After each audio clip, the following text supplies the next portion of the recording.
Elle s'appelait Lina.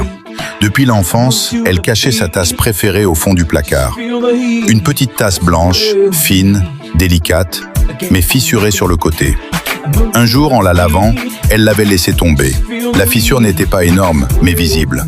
Depuis, elle refusait de l'utiliser. « Elle est abîmée », disait-elle. « Elle n'est plus parfaite. » Avec le temps, Lina avait commencé à penser la même chose d'elle-même. Une erreur au travail, une relation brisée, des paroles qu'elle regrettait. Elle souriait en public, mais à l'intérieur, elle se sentait fissurée. Un après-midi, sa grand-mère vint lui rendre visite. En cherchant une tasse pour le thé, elle trouva celle que Lina cachait.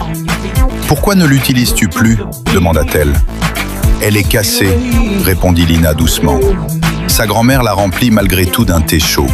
La vapeur monta lentement, douce et parfumée. Puis elle plaça la tasse devant la fenêtre. La lumière du soleil traversa la fissure et un fin rayon lumineux se dessina sur la table. « Tu vois » dit-elle avec tendresse, « ce n'est pas la fissure qui l'empêche de servir, c'est ta peur de la montrer. » Lina resta silencieuse. Les objets fissurés ont une histoire, les cœurs aussi. Ce ne sont pas nos blessures qui nous rendent inutiles, ce sont elles qui laissent passer la lumière. Ce jour-là, Lina but son thé dans cette tasse.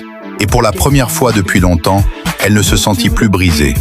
Elle se sentit humaine, morale.